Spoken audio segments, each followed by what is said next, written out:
சென்னை கீழ்ப்பாக்கம் பகுதியில் கடும் சூறைக்காற்றுடன் கூடிய சாரல் மழையும் பொழிந்து வருகிறது. கூடுதல் விவரங்களோடு எமது செய்தியாளர் சுப்பராமன் இணைகிறார். வணக்கம் சுப்பராமன், மேலும் விவரம்.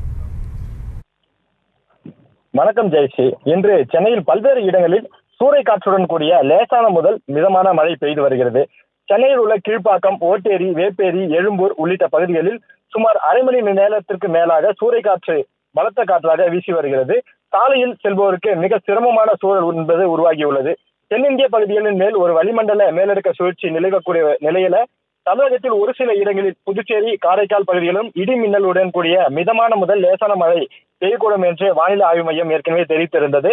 அதன் அடிப்படையில் சென்னை, திருவள்ளூர், காஞ்சிபுரம், செங்கல்பட்டு, கள்ளக்குறிச்சி, சேலம், விழுப்புரம் ஆகிய 7 மாவட்டங்களில் அடுத்த 3 மணி நேரத்திற்கு இடி மின்னலுடன் கூடிய மிதமான மழைக்கு வாய்ப்புள்ளதாகவும் சென்னை வானிலை ஆய்வு மையம் தெரிவித்துள்ளது. வேலூர், ராணிப்பேட்டை, திருவண்ணாமலை, தேனி, கன்னியாகுமரி ஆகிய 5 மாவட்டங்களில் இடி மின்னலுடன் கூடிய லேசான மழை பெய்ய வாய்ப்புள்ளதாகவும் தெரிவித்துள்ளது.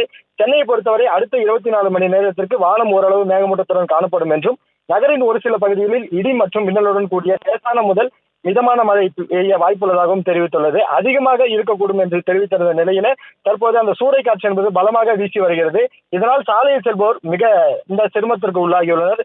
இங்குள்ள அந்த பணி முடிந்து செல்வோர் மிகவும் சிரமப்பட்டு அவர்கள் அந்த வீட்டிற்கு திரும்பக்கூடிய சூழலை நாம் பார்த்து வருகிறோம். இன்றைக்கு வெப்பநிலை இயல்பை விட அதிகமாக காணப்படும் என்று சென்னையில் வானிலை ஆய்வு மையம் ஏற்கனவே தெரிவித்திருந்த நிலையில் தற்போது அந்த சூறைக்காற்றுடன் கூடிய அந்த லேசான மழை பெய்து வருவதால் பயணிகள், அதாவது அந்த வாகன ஓட்டிகள் மகிழ்ச்சி அடைந்தனர். விவரங்களுக்கு நன்றி சுப்பராமன். செய்திகளை உடனுக்குடனும் துல்லியமாகவும் தெரிந்து கொள்ள சப்ஸ்கிரைப் பண்ணுங்க.